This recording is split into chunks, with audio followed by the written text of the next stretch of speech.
बोलू नका रे.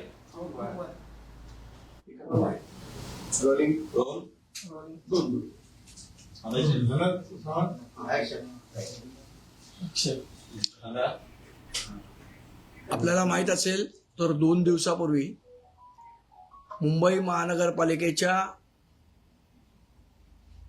प्रिमायसेसमध्ये तिथे मी आणि माझे सहकारी सर्व नगरसेवक, आमचे गटनेते यशवंत किल्लेदार, आम्ही एक पत्रकार परिषद घेतलेली. त्यामध्ये गार्डन डिपार्टमेंटनी गेले 2 वर्ष कशा पद्धतीने बेजबाबदारपणे कारभार केलेला आहे, त्यामुळे एका चिमुरड्याचा मृत्यू या सगळ्या बेजबाबदारपणामुळे झालेला आहे. महानगरपालिकेचे कंत्राट वाटणारे जे उद्यान अधीक्षक आहेत त्यांनी टेंडर सुद्धा किती बेजबाबदार पद्धतीने काढलं हेही आम्ही दाखवून दिलं. की ज्या झाडामध्ये पोकळी आहे, हे आहे, तिथे सिमेंट कॉन्क्रीट भरा असा अजब सल्ला त्या टेंडरमध्ये देण्यात आला. ज्याला ह्या सगळ्या गोष्टीचं काहीही नॉलेज नाही, काही माहिती नाही, अशा माणसाला गेले 10 वर्षाच्या वर कालावधी उद्यान अधीक्षक म्हणून बसवलंय. आणि त्यामुळे या सगळ्या गोष्टी घडतायत. हे सर्वजण जबाबदार आहेत त्याला, जे उद्यान अधीक्षक, त्यांचे जे सहकारी तिथे वर जे बसलेले आहेत ते. आणि त्यानंतर आपल्याला माहिती असेल तर एक अहवाल आला. त्या अहवालामध्ये या सगळ्यांना क्लीन चिट देण्याचा प्रकार झाला. म्हणजे कोणीच जबाबदार नाही. फक्त कंत्राटदारावर काय 2 लाखाचा दंड आणि दुसऱ्या कंत्राटदारावर 5 लाखाचा दंड लावून हे प्रकरण मिटवण्याचा प्रयत्न हा लगेच आमची पत्रकार परिषद झाली आणि संध्याकाळी लगेच अहवाल येतो आणि हे प्रकरण दडपण्याचा प्रयत्न केला गेला. आमची ठाम मागणी होती की या संदर्भात जो अहवाल आलेला आहे तो अहवाल आम्हाला मान्य नाही, हे आम्ही त्या दिवशी सकाळीच सांगितलं. त्यानंतर सत्ताधारी पक्षाच्या लोकांनीही, अगदी महापौरांनी सुद्धा सांगितलं हा अहवाल मान्य नाही. सगळ्या महानगरपालिकेच्या नगरसेवकांनी त्याबद्दल म्हटलं की अहवाल मान्य नाही. तरी सुद्धा प्रशासनाने त्या संदर्भात कुठलीही कारवाई किंवा भूमिका ही जाहीर केलेली नाही. त्यामुळे या सगळ्या गैरप्रकाराबद्दल, या सगळ्या असंवेदनशील वागण्याबद्दल महानगरपालिका प्रशासनाच्या विरोधात महाराष्ट्र नवनिर्माण सेना टोकाचं आणि तीव्र आंदोलन करेल. पुढच्या आठवड्यापर्यंत आम्ही त्यांना वेळ देतोय. सोमवार मंगळवारपर्यंत आम्ही त्यांना वेळ देऊ.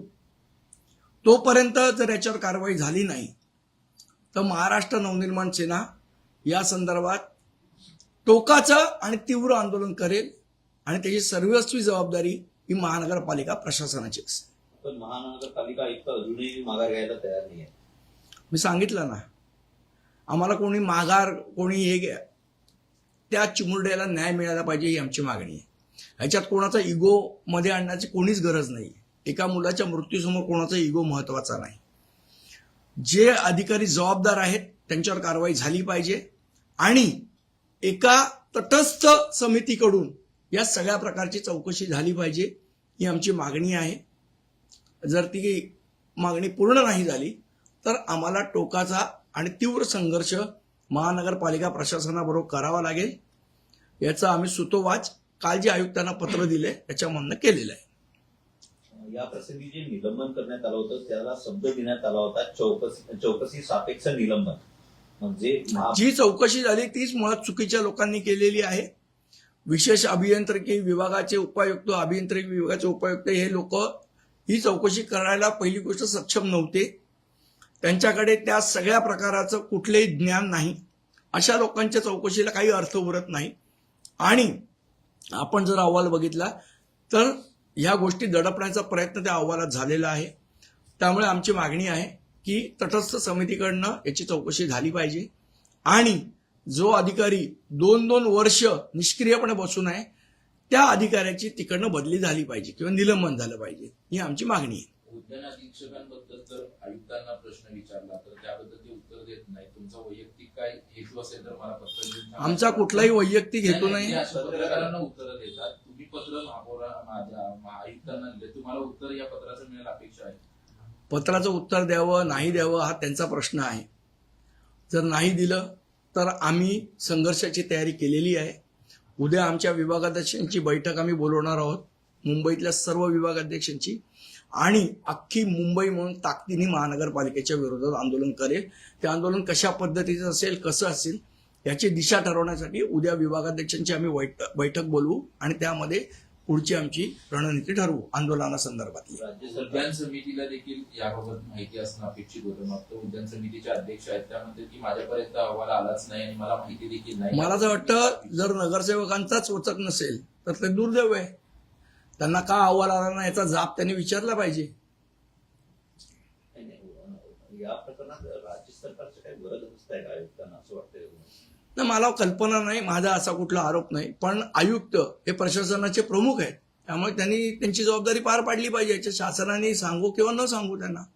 महापौरांनी फक्त म्हटले की मला अहवाल मान्य नाही, त्याच्यानंतर पुढे कोणतीच पावलं एक्झॅक्टली आमचं म्हणणं आहे की जेव्हा महापौर सांगतायत सगळे नगरसेवक त्यात हा अहवाल मान्य नाही, विरोधी पक्ष नेते पण सगळेच नगरसेवक ना, 227 नगरसेवक आणि अख्खी मुंबई सांगते की हा अहवाल मान्य नाही, असं असून सुद्धा त्याच्यावर काय पुढची भूमिका आहे प्रशासनाची ही कुठेही त्यांनी स्पष्ट केली नाही.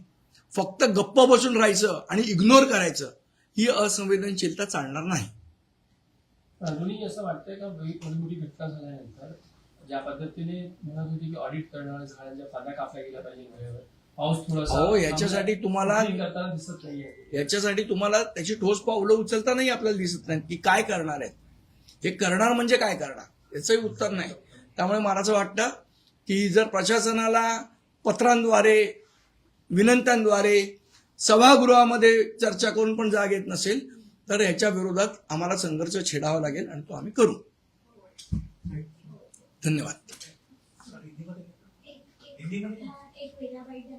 रेल्वेमध्ये ना काल 3 वेगवेगळ्या घटना घडल्या. ठाकुरीमध्ये ना दोघांना एकमेकांनी भोसकलेलं आहे आणि त्याचबरोबर कड्यांनी मारहाण झाली आहे. 2 गटामध्ये फ्रीस्टाईल मारामारीचा व्हिडिओ समोर आलाय. स्टेशनवर कोयता घेऊन धावणारा एक माणूस होता, त्यांनी दहशत पसरवली असा व्हिडिओ समोर आलाय. तर हे सगळं सेंट्रल रेल्वेवर काल 3-4 घटना एकाच दिवशी घडलेल्या तर पाहिजे. मला असं वाटतं रेल्वे सुरक्षा बल काय करतं. जर हे असे प्रकार घडत असतील तर लोकांची सुरक्षा हा प्रश्न ऐरणीवर येऊ शकतो. आपले खासदार जे आहेत महाराष्ट्राचे त्यांनी हा प्रश्न, मला असं वाटतं आता अधिवेशन चालू होतंय, जी मुंबई रेल्वेला सर्वात जास्ती रेव्हेन्यू मिळवून देते त्या मुंबईकरांची जर सुरक्षा होत नसेल तर हा प्रश्न खासदारांनी संसदेत उचलला पाहिजे.